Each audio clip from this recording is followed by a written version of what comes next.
Hey guys, Mike here. So today we're going to pick it back off yesterday's video when we talked about maybe sell a man go away is dead versus what happens going August, September especially, and those kind of months and stuff. And so, one of the questions is, well, how do you even recognize? Like if there's going to be a top in the market or we're going to have a decent move down, how would you recognize that kind of stuff? And so today we're going to go into that. Like, what is a distribution pattern? You hear that word floating all over the place, and what do you need to be looking for? And I'm going to make this very simple. You can see it with your own eyes, okay?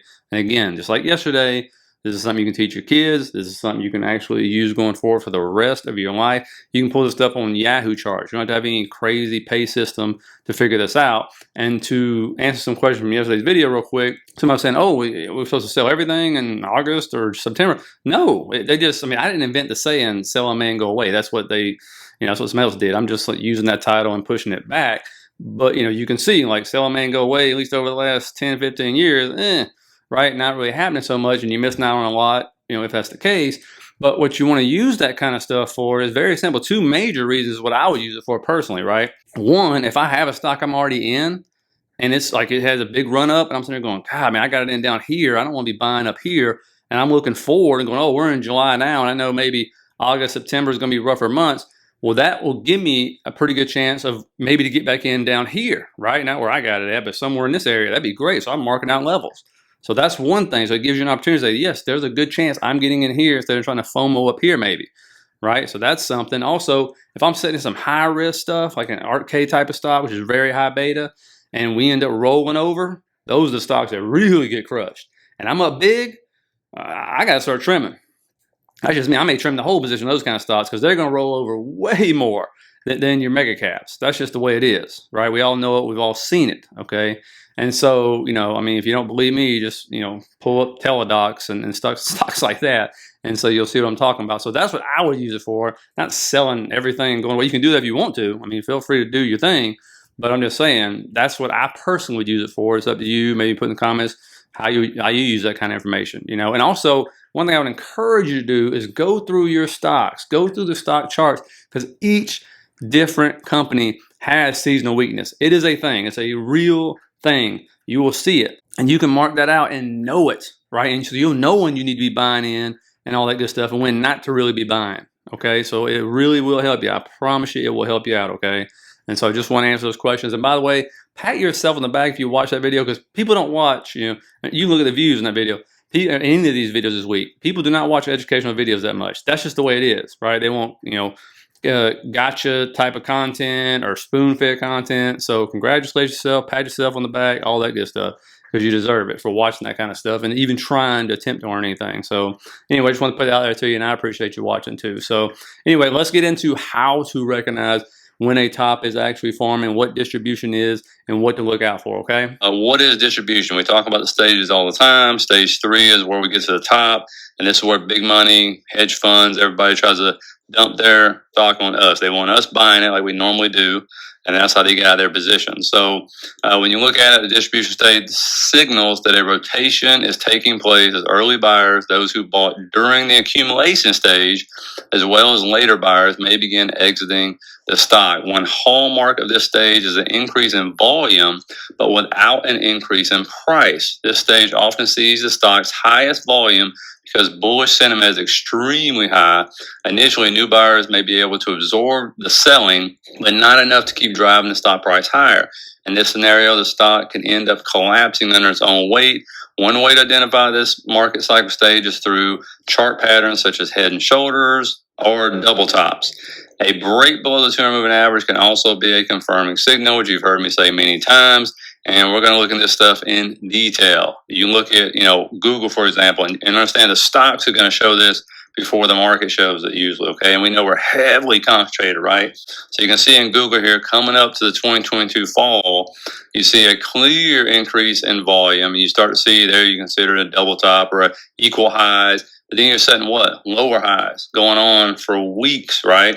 While the volume continues to actually increase. And because that's big, again, big money dumping their shares on us. We're buying in. Normally the fear and greed index, we're into extreme greed at this point in time. And then we get the rollover, right?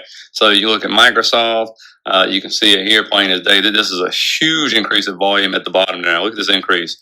in volume coming up, right? Because instead of having just everybody's buying in and we're going to the top, baby, a lot more selling, right, is happening in this phase right here. And you can see it. There's the top, and then it starts to, whether it's ugly head and shoulders, double tops, equal tops, whatever you want to call them. It's always ugly at the top right there. You can see it, though, what's happening. And again, here's Amazon. Amazon's a weird one because it actually really, we thought that was it right there. The first one, it ran up in July and then dumped. See a huge increase of volume. Thought that was it. And then it came back up to create a double top. Again, another huge increase in volume, and then it sold off. It sold off way before the SPY. So when you look at the SPY, of course, we're looking at certain dates, right? You get that death cross I've talked about, the 50 crossing the 200. March 15 is when it happened on the SPY when it crashed in 2022. Now, what are we going to look at here? And this thing about having a very concentrated market, right? Only really 6, 7 stocks matter at this point in time.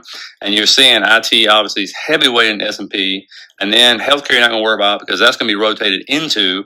Financials could look like crap. We're not going to worry about those either. Consumer discretionary we'll definitely worry about. And we'll go into a few others as well. But remember, March 15th, and of course it started selling off on January 3rd. So we look at Microsoft here. We look at this one. Well, this started selling down in November, right? It started coming back down, getting lower highs, breaks its 50, retests it, all that good stuff, right? Remember, the SPY is in January. So one of your biggest and largest heavily weighted stocks was already starting to show signs of, what are they fitting to do here? They're dumping the market on it. So look at Google, same thing.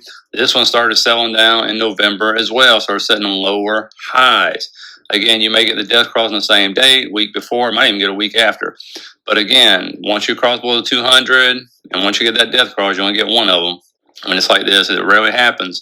Then watch out. Meta, same way, it started selling down way before the market ever did, and it got its death cross much earlier. And you can see, you don't get these death crosses very often, guys. I mean, this goes back to 2017. I can plot even farther. And what do you see? 1, 2, 3, 4, right? And 3 of those 4 were market crashes. All right. So look at Tesla when it actually meant something, right? Another one sold down way before the market setting lower highs. Again, it got its death cross because the way it trades way later on, right? Nvidia means a lot more now than it did back then. It was another one started selling down way before, ahead of time, before the market. Okay, so now these have even much heavier weights to them. If they start selling down, right, then it's going to be an even bigger impact. Okay, now you look at Amazon here, same thing. We already talked about it, sold down way before the market ever did. Ends up getting this death cross in like January. It was like 2 months ahead. And so this is another one which has ran up quite a bit recently. But these have much heavier weights, especially NVIDIA now. And so you see what Apple's doing today. It's already heavily weighted, so it doesn't even matter. But just those top 3, Microsoft, NVIDIA, and Apple, I mean, they make up such a huge portion of even the S&P. Is insane right now. Apple, because it is the most largely held stock out there, it didn't get its death cross till like June almost. And you can see it really didn't plummet like all the rest of them. You can see this right here. For a death cross on Apple, look at that. It happened in 2019. We had that crash. Didn't happen in 2020, and you finally got one in 2022. That is 3 years. Okay, so if it happens on Apple, it is a big deal. XLK, large cap tech. That's what everything is based on in this market right now. That's where all the money's hiding at and stuff, right? Because they make money when rates are high. Again, same death cross date as the SPY, started selling off about the same date, right? So other stocks were holding up, and the other big ones weren't. And now maybe this will mean even more. You can see only 3 death crosses since 2017, and they were all crashes. Okay, so again, when it happens, you get 1 death cross, 1 golden cross, and a market crash. Okay, so just keep that in mind. It rarely happens. Just because people think it's going to happen, don't mean it's going to happen this year. Maybe it's a 10% move, not a 20% move. All this crazy stuff, okay, can take place. Semiconductors is going to be another we're going to watch because now they've been the leading sector, and so again, crossed about the same date as the SP did, then start selling down. It sold down a little bit earlier, but now you really got to watch them because this is the leading sector in the market, right? And so, going to another one here, you can look at XLC Communications, has been another one, just been killing it. This one sold down way earlier than the S&P did in 2022. Does that mean it's going to happen this time? Maybe not, but it's had such a great performance that is one we have to watch, right? And it has a decent weight in the S&P. That's why I looked at the biggest weight, which is going to be tech, and a lot of communications obviously are tech and stuff. So that's why I'm looking at it. Again, rarely gets death crosses. And then when you go to XLY, this is discretionary stuff we don't need. This just definitely sell down earlier. Okay, it did it last time. It does it every time. This one does it every time. So this sector should be looking like crap going into it if we're going to actually have a recession or a sell down. Doesn't mean we have to have a recession and have a sell down, right? 2022, 2018 did not have recessions, had major sell downs in the market. So it does not mean that at all. We have to have a recession. Manufacturers have been in recession for like 3 or 4 years now, and we still hadn't had one. So again, a lot of money out there. I've showed you guys what's out there and how we're not showing, the financial constraint and everything to show a recession at this moment. But remember, the yield curve still is not uninverted. Now, the last one here is the indicator I showed you where it's literally just combining all the Mag 7 together right here. Actually, I think this is the Mag 6, but I'm thinking about it. And so it's just in one deal here, and you can see it started selling down before, setting in lower high before the market sold off. Its death cross probably has maybe about a week before the market's hit or whatever. But again, it's really just seeing if you're seeing lower highs on these. Okay, and again, it's another one death cross since 2017 maybe. So I mean, it really doesn't happen. And so people can talk all they want about this is going to happen, that's going to happen. The charts are going to tell you. That's just the way it is. Now, you can guess it all day long, but the charts are going to tell you. Is your portfolio going to be down quite a bit if you're still setting 100% in everything and no cash? When the death cross hits, absolutely. The S&P will probably be down 10%. Stocks will be down way more than that. But if you get the death cross, unless it's like a first time, I don't know, I have to go all the way back and see if there's ever been a problem on this. I did a whole video for you guys on this.